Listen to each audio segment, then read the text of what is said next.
Demain soir? Demain soir, pardon, j'anticipe, demain soir, ouais. Ce Bah, soir, ça ne me regarde pas. Demain soir, il y a une réunion de l'intersyndicale qui Ouais. sera en cours. Après, nous, on a un peu d'attente. Oui, vous allez l'écouter quand même. Ah, Oui, enfin, on va écouter ce qu'il a à dire, mais franchement, Emmanuel Macron, il vit dans une réalité parallèle et il perçoit les choses en termes de séquence. Sauf que pour les vraies personnes, les gens qui travaillent dans ce pays, on n'est pas dans une séquence là. On ne veut pas tourner la page. Il vient d'imposer une réforme qui va faire travailler tout le monde 2 ans de plus.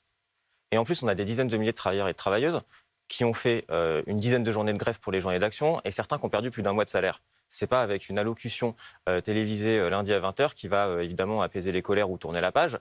Et je dirais même plus que nous, on est relativement contents finalement qu'il s'exprime parce que la dernière fois qu'il a pris la parole, ça a été plus efficace que des milliers de tracts distribués. Donc on pense que ça peut aussi servir finalement les suites de la mobilisation et les suites qu'on compte donner. Aurélien Boudon, regardez les mots de Laurent Berger de la CFDT. Emmanuel Macron n'a pas fait le choix de l'apaisement du début à la fin. C'est le mépris. C'est exactement ce que vous ressentez aussi, le mépris. Bah, évidemment, quand vous avez une mobilisation qui est historique, que vous avez tous les sondages d'opinion, il y a encore plus 3 points d'opposition à la réforme depuis la décision du Conseil constitutionnel vendredi. Quand vous n'avez pas de majorité à l'Assemblée nationale, que vous décidez de passer en force, que vous n'écoutez rien, que vous multipliez les petites phrases et les provocations, souvent depuis l'étranger, quand vous répondez à côté de la plaque, quand vous accumulez les mensonges sur le contenu de votre réforme, quand vous ne répondez à rien de ce qui est posé par l'ensemble des syndicats que compte le pays, oui, je pense qu'à minima, on peut parler effectivement de mépris. vous restez avec nous parce que dans quelques minutes, on va évoquer la suite que vous allez donner au mouvement. On parlera aussi de la grève des poubelles qui a repris à Paris et de voir l'impact qu'elle a. Aurélien Boudon, vous êtes toujours avec nous, secrétaire national du syndicat solidaire. On le voit en se mettant en grève. Les éboueurs font le boulot. Qu'en est-il des autres secteurs, le rail, les routiers, les pétroliers? Parce que les éboueurs, ça impacte vraiment notre quotidien aussi. Alors, nous déjà, on pense que les grèves, dans la plupart des métiers, ça impacte forcément. Alors, il y en a qui sont peut-être plus visibles, mais la plupart des métiers, ça se voit. Donc, on appelle évidemment à ce qu'il y ait des grèves dans le maximum de secteurs possibles. Vous citez les cheminots. Jeudi, il y a une intersyndicale cheminote qui appelle à une journée de la colère cheminote. Ce sera aussi l'occasion d'avoir des initiatives interprofessionnelles qui seront prises. Et plus généralement, nous, on va réunir déjà les travailleurs et travailleuses pour discuter aussi, parce qu'on ne fait rien sans les principaux et principales concernés dans les jours qui viennent, de comment riposter à la décision de promulguer cette loi, de comment poursuivre la mobilisation. Et on a une réunion aussi de l'ensemble de nos syndicats pour Solidaire mercredi qui prendra des décisions. Mais pour nous, évidemment, l'idée, c'est d'avoir un 1er mai qui soit historique, voilà, on le dit là, il est suffisamment tôt pour que tout le monde puisse s'organiser pour être présent le 1er mai, même sur peut-être des lieux de vacances, puisqu'il y aura des zones en vacances, il y aura des manifestations partout dans le pays. Il faut qu'on soit le plus nombreux et le plus nombreux possible. Ce parlait d'un raz-de-marée le 1er mai. Un raz-de-marée, une journée historique, un déferlement de colère, tout ce que vous voulez. Il faut que tout le monde soit dans la rue ce jour-là. Mais pour nous, il ne s'agit pas d'attendre l'arme au pied le 1er mai. Oui, parce que c'est dans plus de 2 semaines. Et donc, il y aura des actions, il y aura des initiatives, il y aura des surprises. On va continuer d'ici là, bien sûr. Aurélien Boudon, parce que c'est un vrai sujet. La grève, ça coûte cher. On l'entend beaucoup dans les cortèges. Quand vous dites qu'il y aura des surprises, il y aura des actions, c'est quoi les autres leviers que vous pouvez actionner? Est-ce que ça fait partie des choses que vous allez aborder en intersyndicale demain? Et est-ce que vous avez déjà des idées? Ça va être quoi, en fait? Il y a effectivement une intersyndicale qui se réunit demain, qui va réfléchir à comment organiser le 1er mai pour qu'il soit le plus réussi possible. C'est pour le 1er mai. C'est pour le 1er mai. D'ici au 1er mai, vous l'avez dit, il y a 2 semaines. On n'attend pas l'arme au pied pendant 2 semaines. Voilà, nous, à Solidaire, on va discuter avec nos syndicats, on va voir ce qu'il est possible de faire. Il ne s'agit pas là de faire des annonces, de vous dire qu'on va bloquer le pays jeudi, etc.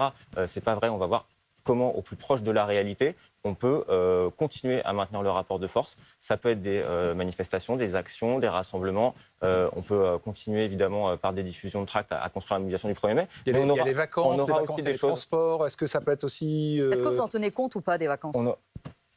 Nous, on tient compte des décisions des salariés dans les assemblées générales. Voilà, jeudi, effectivement, il aura échappé à personne que l'action à la SNCF, elle est à 2 jours des vacances de la zone C.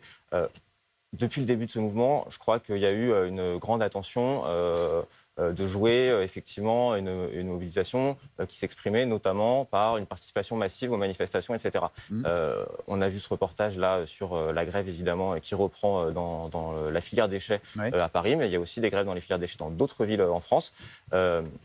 Aujourd'hui, évidemment, ce qui se discute dans beaucoup d'assemblées générales, c'est sans doute aussi, ça va être de durcir la mobilisation, d'aller sur des choses qui soient plus bloquantes, qui soient plus gênantes. Mais nous, ce qu'on essaye de viser, c'est évidemment pas le quotidien des gens normaux, on va dire.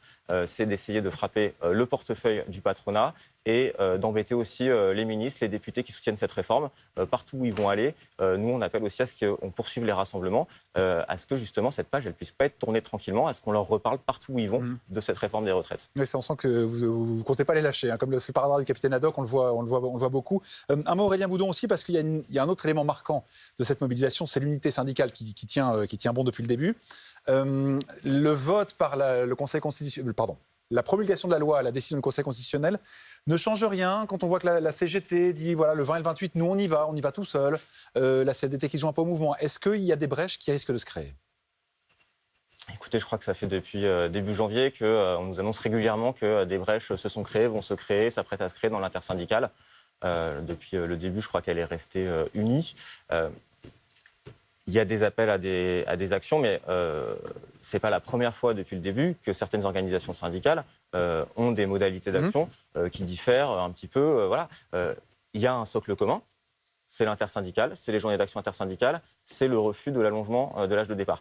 Et après, chaque organisation, à l'intérieur de ce socle commun, peut évidemment faire exister des différences. Vous avez cité les journées d'action de la CGT. Nous-mêmes, à l'Union syndicale solidaire, on va sans doute prendre des initiatives parce que nous, on pense qu'il faut durcir le mouvement. Mais comme après le 7 mars, on a dit qu'il fallait enclencher des grèves reconductibles. Et l'intersyndicale, par ailleurs, dans sa déclaration publiée vendredi soir, soutient toutes les initiatives de mobilisation qui seront prises, décidées localement dans les jours à venir. Donc, il ne faut pas y voir là de division ou autre, mais plutôt une diversité des stratégies qui peuvent, mais qui se complètent finalement. Je crois que c'est ça l'enseignement de ce mouvement, c'est la complémentarité des modes d'action. Merci beaucoup Aurélien Boudon, nous avons bien compris le message. On le rappelle évidemment, le président qui s'exprimera demain soir, édition spéciale sur BFM TV. Tout de suite l'écho.